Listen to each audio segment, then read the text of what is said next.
desanimado? Entendi a gargalhada. Quem é que já ficou desanimado? Amém. Tem gente que não, aleluia. Olha para mim depois do final do culto, que eu estou precisando dessa unção destrutiva, né? É difícil, não é, irmão? Porque desânimo, né? Desânimo, quem já ficou desanimado para trabalhar aqui? Amém, Senhor. Né? Quem aqui já ficou desanimado para vir à igreja? Eu sei também. Quem aqui já ficou desanimado do que? Da fé? Desanimado nas férias? Ninguém desanima por não tirar férias. Nas férias eu não fico desanimado não, pastor. Eu fico bem animado, aliás. Mas estou precisando de umas férias. Quem já ficou desanimado com a família? Marido, cuidado de levantar a mão, senão dá uma cotovelada, né? Nada, amor, nada. Quem que já ficou desanimado com as questões financeiras? Eu ouvi agora um som uníssono agora, ó. Irmãos, desânimo é aquele sentimento que nos prende à inércia, que nos prende à apatia, que tira de nós a força de empreender.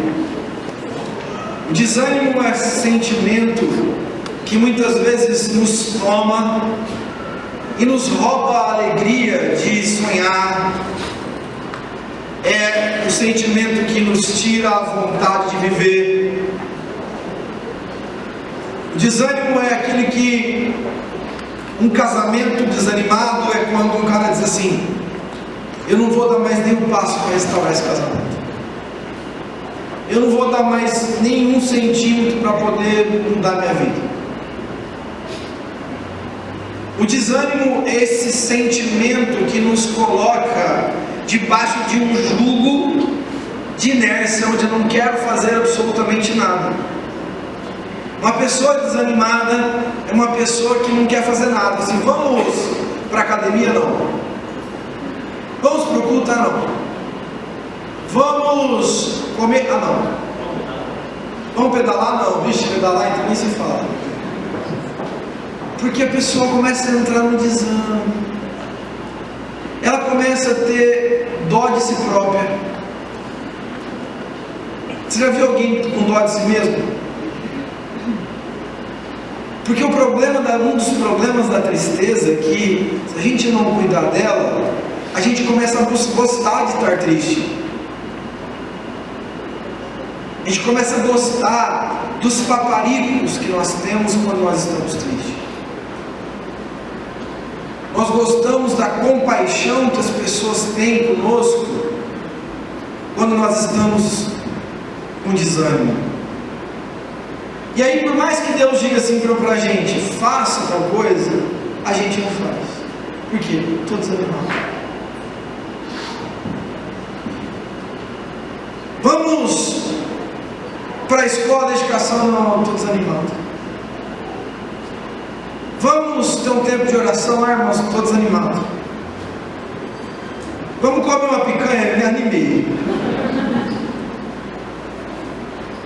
Isso, quando a gente entende isso, que tudo que nós fazemos na vida, tudo, exige esforço. Por exemplo, você vai trabalhar, se você não se esforçar, você vai ser o quê?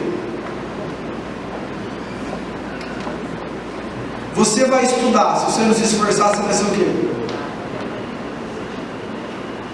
Eu quero ser um esportista. Se alguém já viu a vida de um esportista? Como é que chama aquele cara que é de São Paulo lá, que é nadador? Felipe França. Felipe França, irmãos, todo dia, piscina gelada ou quente, ele está lá 5 horas da manhã na piscina. 10 horas da noite, ele falou: pastor, as pessoas saem do culto, eu saio às vezes antes de acabar o culto, porque eu não posso dormir depois daquele horário, tem que ter exatamente ao horário de dormir. Tá todo mundo lá, saindo para comer lanche, ele leva uma marmita de salmão com batata doce. Aí a gente olha o cara, nadou lá, sai de lá, como ganhou lá o Mundial, ele ganhou o Mundial, Cristiano ele saiu de lá, foi dar entrevista, medalha no peito. E às vezes nós queremos a honra daqueles que são honrados, mas não queremos pagar o preço para receber a honra que esse cara recebeu. Se você quiser ter um casamento de sucesso, tem que se esforçar para o casamento. Ou não? Dá para você ser um desleixado, deixar sua esposa lá? Você pode até fazer isso, mas daqui a pouco você vai ter casamento. Ou alguém vai fazer por ela o que você não faz. É uma... Dá pra gente ter filho e não se esforçar para cuidar dos filhos? Deixa, não, tá tranquilo, eu estou pagando babá e estou pagando uma boa escola para eles. Vai nesse pensamento que você vai ver só.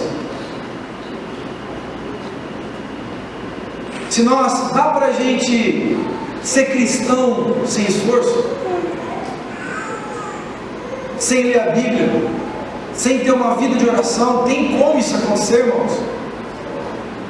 Deixa eu dizer uma coisa para vocês: ninguém é salvo pelas obras ou pelos esforços, mas como o profeta Tiago nos ensinou, a fé sem obras é morta.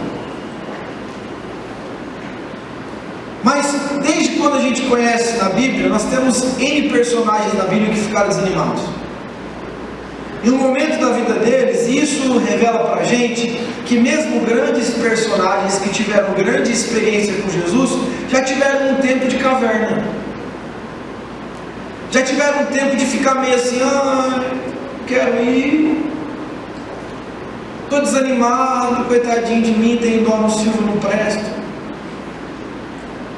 Um sentimento de autocomiseração, eu acho que não dá certo, eu acho que eu não sirvo, eu acho que eu sou feio, eu acho que eu sou muito ruim, Jesus deve escolher outro cara. Quero dizer uma coisa para os irmãos, bem claro. A Bíblia diz assim: Deus escolheu as coisas que não são para serem. Então, se você acha que você não é, parabéns, você é o cara escolhido. O dia que você assim, eu sou o cara, Deus vai assim, então você não vai escolher. Porque exatamente o nosso reconhecimento de que não somos é a porta para que o Espírito nos receba e nos use para fazer a missão que Ele nos estabeleceu. Mas quando a gente olha para a Bíblia, nós vamos ver muitos irmãos no passado, que passaram. Ele faz o Salmo 42, verso 11, ele diz assim: por que você está tão triste, ó minha alma? Por que está assim tão perturbado dentro de mim? Põe a sua esperança em Deus. Ele falando para a própria alma dele: põe a sua esperança em Deus, pois ainda o louvarei, e Ele é o meu Senhor, o meu Deus. O apóstolo Paulo estava em Corinto, ele diz assim para a igreja de Corinto, lá em 2 Coríntios 4, 8 a 10: em tudo nós somos atribulados. Preste atenção. Se alguém disse para você que o Evangelho é um mar de rosas, que não temos nenhuma dificuldade, quer dizer para você que esse cara é mentiroso, te enganou.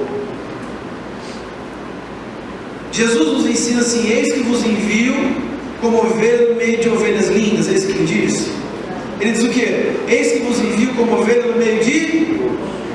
Diga comigo assim: a Bíblia é uma bênção. Eis que vos envio no meio de lobos. No mundo tereis, mas tende ânimo. Ou se preferir, tenha motivação. Porque eu venci o mundo. Ele venceu o mundo, mas não eximiu a gente do que? De passarmos por dias maus. Está dando para compreender isso, irmão? E ele disse: nós somos tribulados, mas nós não somos angustiados. Nós podemos ficar perplexos com situações, mas nós não estamos desanimados. Então, irmãos, você pode estar passando por tribulação, você pode estar perplexo com as coisas que estão acontecendo, ou pior, que não estão acontecendo, mas não dá para gerar no nosso coração angústia e desânimo. Nós não podemos permitir que no nosso coração se estabeleça o desânimo. Lembra que a Bíblia diz assim para a gente, ó, a tristeza pode o quê? Pode durar, mas tem que vir pela manhã. Então eu posso sentir uma tristeza provisória, um desânimo momentâneo, mas não pode ser um desânimo que me mate. Em 2 Coríntios, o apóstolo Paulo diz assim, ó, que a tristeza segundo o Espírito gera arrependimento. E a tristeza que o mundo dá, o mundo aqui, o mundo das trevas, a tristeza que o mundo das trevas nos dá gera morte. O desânimo que o mundo dá, ou seja, essa apatia que o mundo nos traz, é uma apatia que gera estrangulamento da nossa motivação e paixão. Quando alguém está desanimado, ele deixa de se amar. Quando alguém está desanimado, ele deixa de amar o outro. Ele deixa de amar o que faz, ele deixa de amar os seus sonhos, ele, de repente ele perde de vista os seus objetivos de vida, porque o desânimo entrou. E a pior desgraça, a faceta desgraçada do desânimo, é que esse desânimo é contagioso. O desânimo, ele é um contágio total. É uma zika, não é o vírus. Porque, irmão, você já chegou num lugar onde tem uma pessoa desanimada? Você trabalhou com uma pessoa desanimada? Irmão, corre! É ou não é? Você já viu alguém na célula desanimado? Você já viu um líder dando célula desanimado? Você já viu alguém desanimado? O cara nem ele acredita, nem ele consegue ver. Você já viu alguém lutando pelo casamento desanimado? Você já viu alguém lutando por um filho desanimado? Irmão, se a gente entrar desanimado, você vê, por exemplo, nos jogos aí, seja qualquer um de jogo de futebol, nem vou falar de futebol hoje que eu estou meio triste. Dos jogos de futebol, aquelas prévias, aquelas coisas todas, irmão, você já viu aquilo? Aquela motivação, nós vamos lá, 1, 2, 3, vencedor! Por quê? Porque é um motivo para ação. Eu tenho que ter uma motivação para ação. Quando o desânimo ele entra, ele rouba o motivo, então não tem ação. Quando o desânimo ele rouba o motivo, ele rouba a significância da vida, eu não tenho uma ação, porque eu não tenho motivo para agir. Eu não tenho motivo para orar, eu não tenho motivo para perdoar, eu não tenho motivo para entregar meu coração para uma pessoa, eu não tenho motivo para poder me relacionar, eu não tenho motivo para ser curado, eu vou me entregando. E temos alguns personagens, veja que coisa interessante. Davi, em 1 Samuel capítulo 30, no verso 4 ao verso 6, aconteceu que Davi e seus homens foram para a guerra logo de manhã, voltaram para casa. Quando voltaram para Ziclag, e toda a sua família, e todos os seus filhos e filhas e esposas tinham sido levados embora. Naquele momento, irmãos, eu quero relatar para vocês o que diz o texto de 1 Samuel, capítulo 30, último capítulo de 1 Samuel, do verso 4 ao verso 6, você nem precisa abrir, só ouça comigo. Diz assim: então Davi e seus homens começaram a chorar, e choraram até ficarem sem forças. Davi então, numa situação difícil, pois seus homens estavam tão amargurados por ficarem sem os seus filhos, que falavam até em matá-lo a pedradas. Mas o Senhor, o seu Deus, lhe deu coragem. Chegou um dia, ele saiu do trabalho. Quando ele volta do trabalho, a família não está mais lá. Já imaginou você sair para o trabalho, você voltar, não ter mais família? Muitos ficariam chorando, muitos entrariam no desânimo, Mas a Bíblia diz que Davi consultou o Senhor, e a Bíblia diz que ele perseguiu os midianitas e recuperou os seus filhos, filhas e esposas. Mas num breve momento ele ficou desanimado. Quando a gente olha, por exemplo, para a vida de Pedro, a Bíblia diz, segundo as Escrituras, Mateus 26, verso 75, Jesus disse para ele assim: ó, você vai me trair, você vai me negar 3 vezes. Ele disse: de maneira alguma, eu não. E eu creio que isso era uma verdade no coração de Pedro, porque quando o soldado romano veio, ele tirou a espada, nem cogitou, tirou a orelha do soldado. Ele tinha uma intenção de estar com Jesus, mas quando ele viu Jesus sendo preso, ele foi encurralado na sua autopreservação, que na verdade é o antagônico da cruz. Autopreservação é o antagonismo da cruz. Ele vai lá e nega Jesus. E aí a Bíblia diz no verso 75: e Pedro lembrou que Jesus lhe tinha dito: antes que o galo cante, você dirá 3 vezes que não me conhece. Aí então Pedro saiu dali e chorou amargamente. Ele chorou numa tristeza, um desânimo. Ele deve ter pensado com ele: como eu sou um capa. Sabe aquela tristeza que você sabe que você não deveria ter feito, fez? Ele entrou num processo de tristeza. Para ele conta em João capítulo 21, olha nos olhos de Pedro e diz assim: Pedro,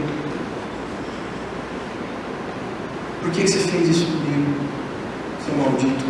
É assim que ele fala. Ele nem toca no assunto, irmãos. Ele chega para Pedro, olha bem no olho dele e diz assim: Pedro, tu me amas? E o apóstolo Pedro diz assim: Senhor, tu sabes que eu te amo. Isso revela que quem ama também fere, quem ama também machuca o outro que ama. Mas Jesus, quando foi ferido por aquele que o amava, demonstra para a gente o que significa perdão, misericórdia e graça. Jesus não traz à memória o erro do outro contra ele e diz assim: tu me amas, então apacenta os meus cordeirinhos. Mas ele passou por um período. Talvez o caso mais clássico de desânimo da Bíblia seja Elias.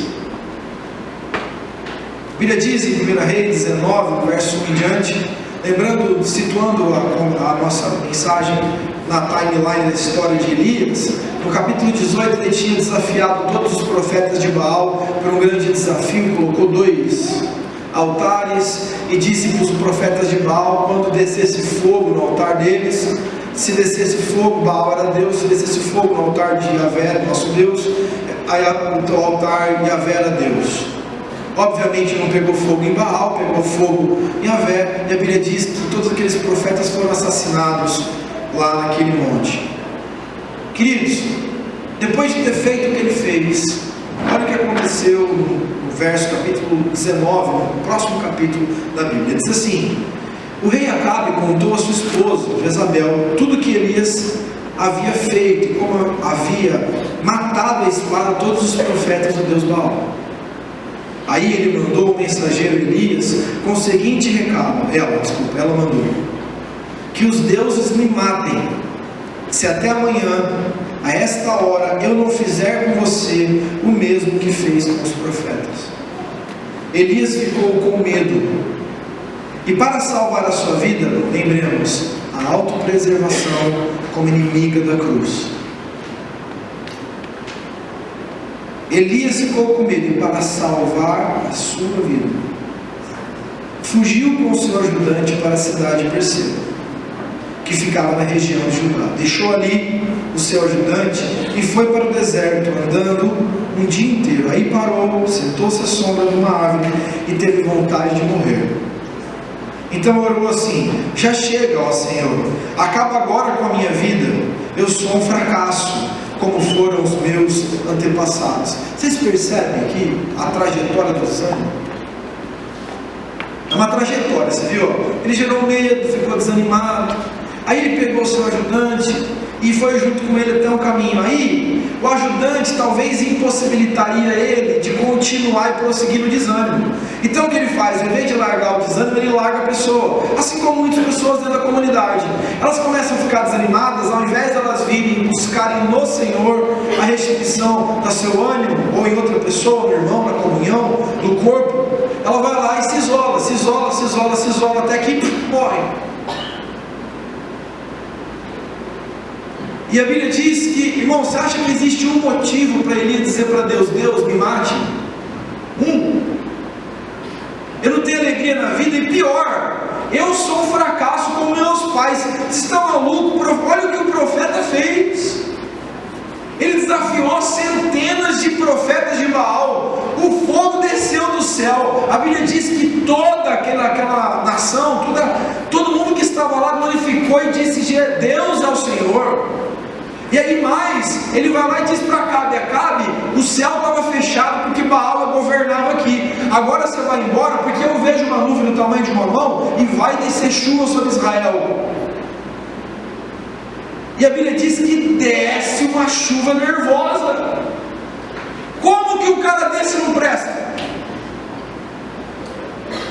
Como que o cara desse vai dizer: eu não sirvo para nada? Não serve, irmão, porque o desânimo vai enganando a gente. Vai dizendo que a gente não presta. Vai dizendo que a gente não tem valor. Vai dizendo que a gente não tem nenhum significado. Que a gente não serve para nada, que alguém pode fazer melhor que a gente. E que é melhor a gente ficar escondidinho dentro de uma caverna, porque a gente não serve para nada mesmo, alguém fazer melhor. Esse é a desgraça do desânimo. Timóteo, o homem que foi instruído aos pés de Paulo, entra numa crise ministerial, entra num desânimo ministerial. Ele começa muito provavelmente a dizer para o apóstolo Paulo: eu sou muito jovem, e porque eu sou muito jovem as pessoas talvez me respeitem, eu estou desanimado com o ministério. E ele diz aqui em 2 Timóteo 1, verso 6: por cujo motivo te lembro que despertes o dom de Deus que existe em ti, pela imposição de mãos que recebestes. Em 1 Timóteo capítulo 4, verso 12 ao verso 14, ele diz mais: ninguém despreze a tua mocidade, mas seu exemplo dos fiéis. Aonde? Na palavra, no trato com as pessoas, no amor, no espírito, na fé, na pureza. Persiste em ler, exortar e ensinar, até que eu vá. Não despreze o dom que é em ti, o qual te foi dado por profecia, com a imposição de mãos dos presbíteros. Ele está falando assim: eu sei que você está numa crise ministerial, você está numa crise aí, será que eu sirvo? Eu sou muito jovem, eu sou muito velho, eu não sirvo mais para nada, o que eu tinha que dar já dei, o que não deu eu vou dar mais. Agora a minha função é só estar aqui participando, precisando de uma ajuda. E aí, porque entrou o desânimo. Aí a Bíblia diz que Paulo dá uma exortada nervosa em Timóteo: ei! Em outras palavras contemporâneas, ele está dizendo: você está tirando. Você recebeu um dom, você recebeu um chamado, você foi instituído pelo Pai. Não importa que você tenha 15, 5, 50 ou 100 anos, não despreze o dom que Deus te deu. Existem crises ministeriais de chamado em todo lugar. 1 Samuel capítulo 8, versos 6 e 7 diz assim: porém esta palavra, o que aconteceu? Vou falar para vocês. Samuel cometeu um erro como um líder. Um líder, ele pode ser uma pessoa muito importante dentro de uma comunidade, mas ele não pode ser indispensável. Um líder precisa fazer sucessores.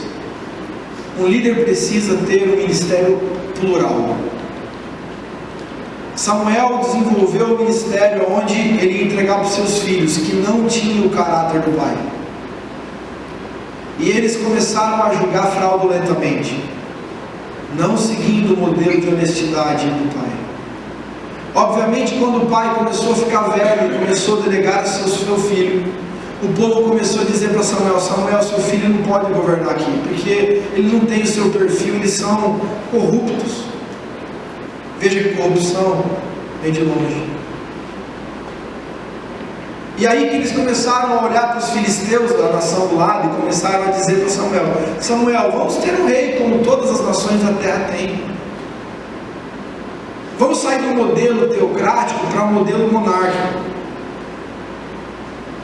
E aí Samuel entra num desânimo profundo e vai falar com o Senhor e diz assim: Senhor, porém essa palavra que as pessoas disseram no verso 6, diz assim: porém essa palavra pareceu mal aos olhos de Samuel, eles pediram um rei. Quando disseram: dá-nos um rei para que nos julgue. E Samuel orou ao Senhor no seu desânimo. Disse o Senhor a Samuel: ouve a voz do povo em tudo quanto te disseram, pois não tem rejeitado a ti, antes a mim me tem rejeitado, para que eu não reinar sobre eles. Eles estavam numa crise. Eu já entrei em crises ministeriais. Falei assim: peraí, quanto mais a gente prega a palavra, parece que as pessoas mais se esquivam dela. E quanto mais a gente ensina sobre liberdade da graça, mais as pessoas saem daqui com uma comunidade que é aprisionada nos sistemas. Entrei em crise e falei assim: Senhor, peraí, parece que a gente prega Canaã e o povo quer voltar para o Egito. E o Senhor disse exatamente a mesma palavra: continua fiel. Continua fiel àquilo que eu tenho te entregado, porque as pessoas não rejeitam a ti, rejeitam a mim e as Escrituras.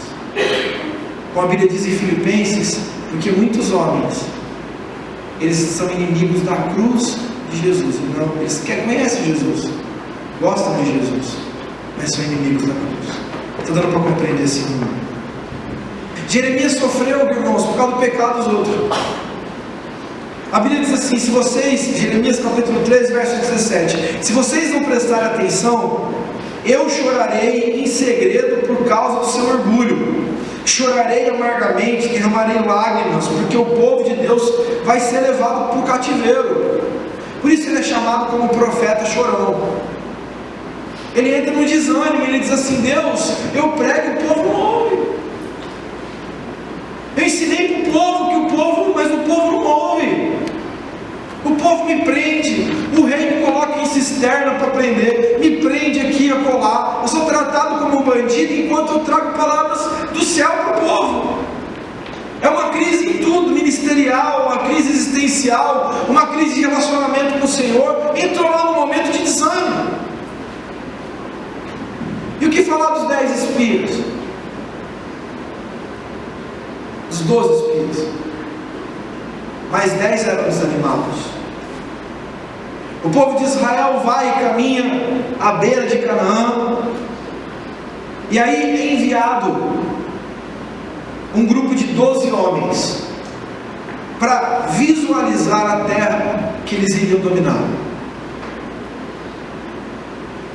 2 homens voltaram e disseram: a terra é boa, emana leite e mel, não falta comida, tem uvas e frutas gigantes. Porém 10, veja uma proporção, quem gosta aí de estatística, 80%, não, 80 não, vocês sabem quem é agora de matemática, disseram que não, existem muitos inimigos, eles são como gafanhotos, existem os descendentes de Anak, que são os gigantes, segundo Filhos de Gênesis capítulo 6, outro dia eu falo sobre isso. E aí a Bíblia diz Porque eles falam, meu Deus, lá. Aí eles viram que era muito difícil. Mas para o povo não acreditar que era possível, os 10 começaram a mentir. A Bíblia diz que eles começaram a dizer, lá nem tem comida. Porque um desanimado, além dele não ter ânimo para enfrentar a realidade, ele inflaciona, ele hipervaloriza as dificuldades, até com mentira, para contaminar quem tem fé para fazer. Um desanimado, vamos lá, vamos fazer um evento. Vamos fazer um evento, vamos lá. Vamos fazer um evento da melhor idade aqui na nossa igreja. Vamos fazer um evento da melhor idade? Vamos. Aí o desanimado vai dizer assim, não, vamos lá. Vai ser bênção. Eu conheço um senhorzinho, umas senhorazinhas aí, ó, que são do Repleplé, vai ser bênção. Aí o desanimado diz assim, não, nós não temos nenhuma pessoa aqui na comunidade para participar desse evento. Ele fala assim, não, mas tem senhores e senhoras aqui que podiam participar disso. Não tem, isso aí é desanimado. Por quê? Porque o desanimado, ele tem a capacidade de ver o lado ruim de tudo. Ele não consegue ver a beleza da esperança. Ele não consegue visualizar um futuro melhor. Irmãos queridos, hoje eu fui dar aula na escola. Eu dei aula na escola para 2 pessoas já, com alegria. Quando nós começamos o projeto da escola, que luta,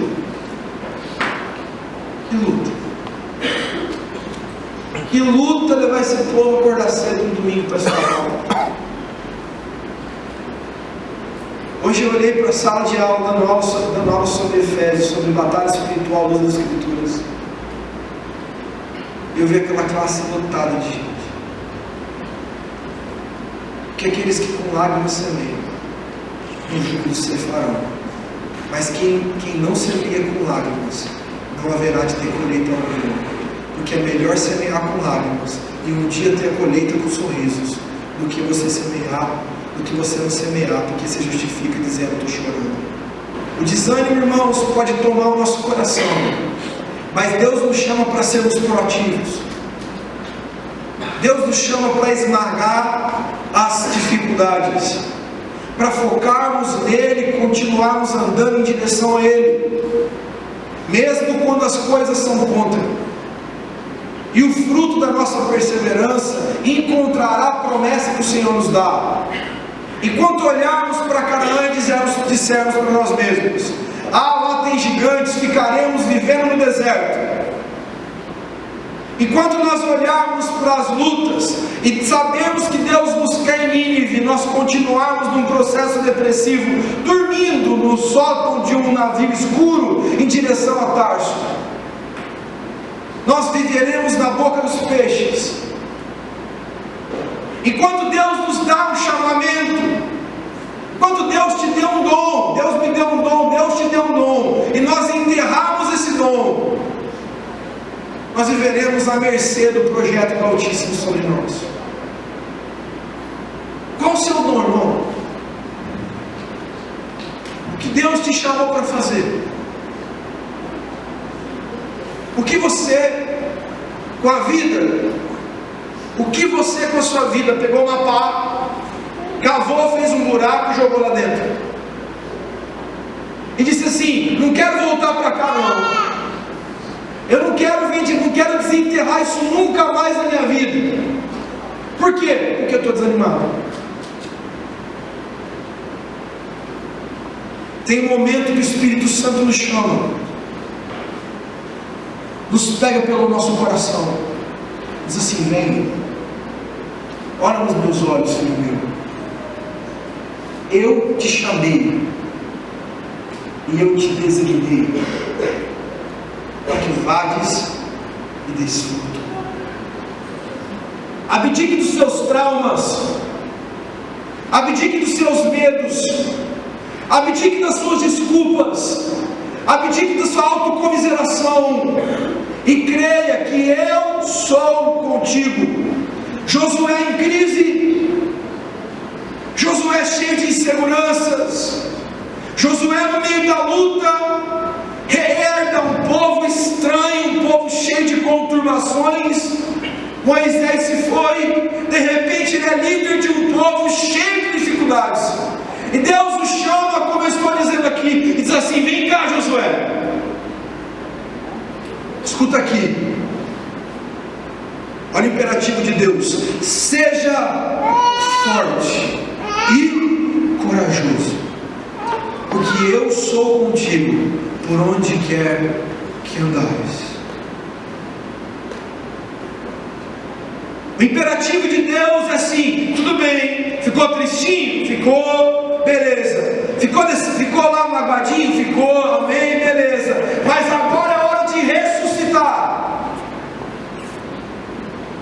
No livro de Efésios, capítulo 4, assim: desperta, ó tu que dormes, desenterra o dom que é em ti, não despreze o dom que é em ti, não lance fora, não enterre o talento que Deus te deu, não se esqueça daquilo que você recebeu por imposição de mãos, não se esqueça do seu chamamento, não se esqueça das experiências que você teve com o Pai, não se esqueça daquilo que Deus tem para você, não permita que o desânimo parasite a sua esperança, não permita que o desânimo roube o seu chamado, a sua vocação. Se cada um de nós, que dizemos que o Senhor é o meu Senhor, o Senhor é o meu pastor, e se realmente nós dizermos para o Senhor: Senhor, pega o seu cajado e indique o caminho, porque eu vou. Nós cantamos aqui vaidade. Busco na vida tantas coisas, para que tudo aconteça do meu jeito. Mas o lugar bom, perfeito e agradável para se estar, é no centro da vontade do Senhor. O Senhor te chama, irmão, é você mesmo. Não é o vizinho, tem o seu nome. Levante-se. Levante esse nariz, porque avião que aponta o nariz para o chão tem colisão. Levante-se, desenterre o seu talento, pare com autocomiseração e tristeza, chute esse desânimo e creia: o Senhor é contigo por onde quer que andares. Ser forte e corajoso. Só quem crê, aplauda o Senhor. Chega de desculpas. Eu tenho um problema na minha casa, vai buscar sua casa de volta. Tem um problema financeiro, vai buscar sua libertação financeira. Eu tenho um problema de relacionamento, vai se acertar com o seu irmão. Eu tenho um problema de não ler a Bíblia, vai começar a ler a Bíblia. Eu tenho um problema de preguiça, vai ter com a formiga. Eu tenho um problema, vai mudar a sua vida. Pastor, um dia eu já fiz muita coisa para o Senhor, hoje não faço nada. A pergunta que eu faço, eu tenho certeza absoluta que o Espírito Santo não faz: você acha que eu designei você para isso? Você acha que eu designei vocês e eu para contarmos o que fizemos no passado? As experiências que tivemos lá atrás, vivendo no maná com bicho de meses atrás e anos atrás. Deus quer dar experiências novas para aqueles que desenterram o seu nome. Entendi, Senhor. Entendi o recrutamento, o seu chamamento. Pega a pá, irmão. Pega a pá que você colocou atrás da porta do seu quarto religioso e fez questão de nunca mais se lembrar onde ela estava. Volta para o lugar onde você enterrou o seu chamado. Tira essa pá, tira essa areia de lá de trás, em cima daquele chamado. Desenterra o seu dom, o seu chamamento, e glorifique o Senhor com aquilo que o Senhor fará, para a glória dele. Amém, queridos? Vamos ficar em paz. Feche seus olhos.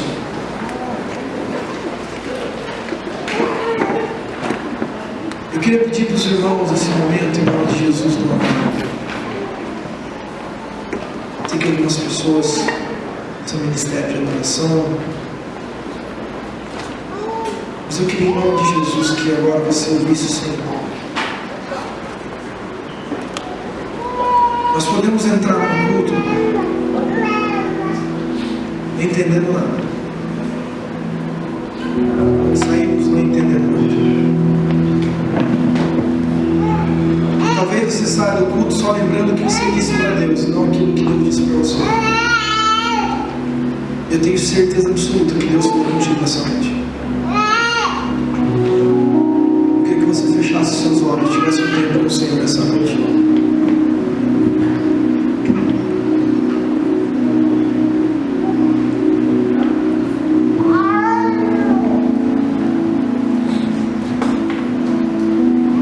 Tenha um tempo com o Senhor nessa noite.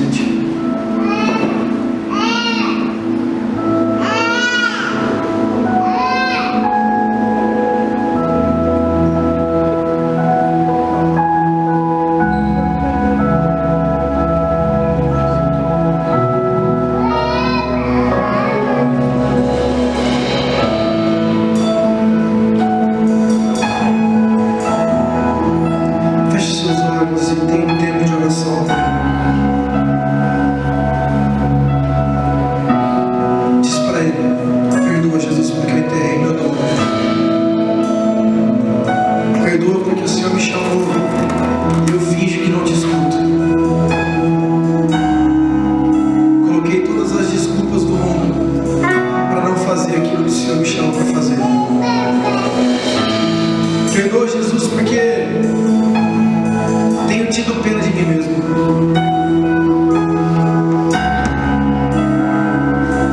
Tenho vivido a minha própria vontade, correndo atrás do vento, deixando as tuas coisas como segundo plano. Me perdoe, Senhor. Abra sua boca e fale com o Senhor nessa noite.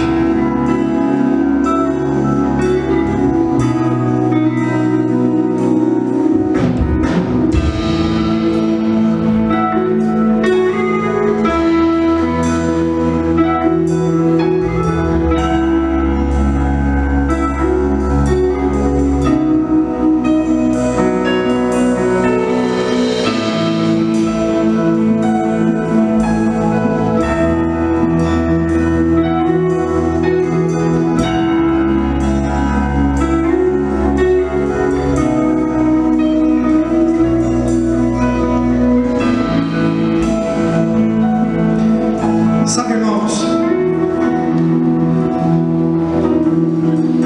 às vezes nós temos ousadia para fazer muitas coisas,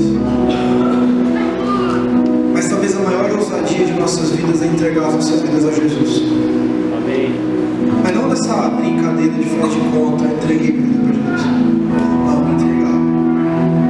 Jesus dizer, vai para os lares, amém, assim é a minha vida. Uma total submissão à vontade do Pai. Eu queria que todos fechassem seus olhos nessa noite, por favor. Vocês vão entender por quê. Eu quero chamar aqui à frente aqueles que sabem que o Senhor falou com você sobre enterrar irmãos. Aqueles que de alguma maneira precisam reavivar aquilo que Deus os chamou para fazer. Amém. Quero chamar aqui à frente os quebrantados. Os quebrantados.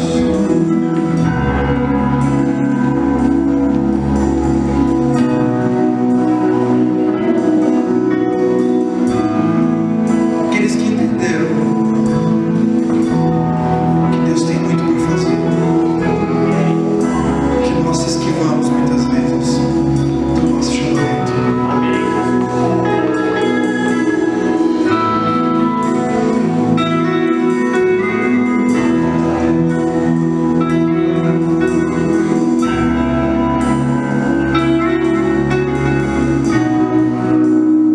Diga para o Senhor: Senhor, me perdoa. A partir de hoje, eu serei uma nova pessoa. Chega de me esconder. Chega de brincar de pique-esconde com o seu chamamento. Chega de fugir. É o tempo, Senhor. É o tempo, Senhor.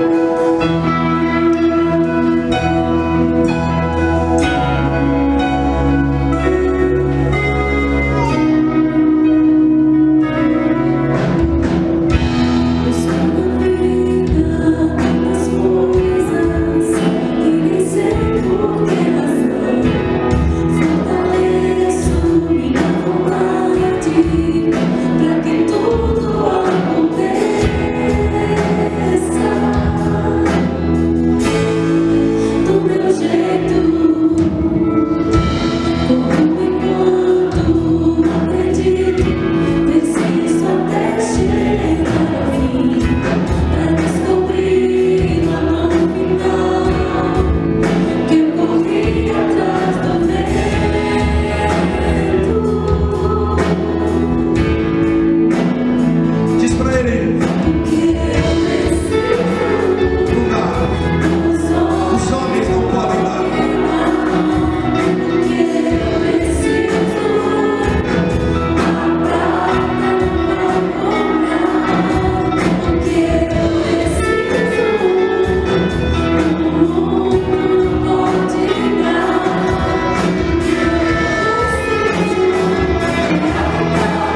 motivação e na coragem que vem do céu. O controle dado a Ti. O controle, a glória e a honra a Ti. Vamos servir a Ti, Senhor, em verdade, sem desculpas, para a glória do Teu santo nome. Avive em nós, Pai, o Teu chamado. Reavive em nós, Pai, a Sua vocação em nós. O talento, o dom, aquilo que foi orado com imposição de mãos.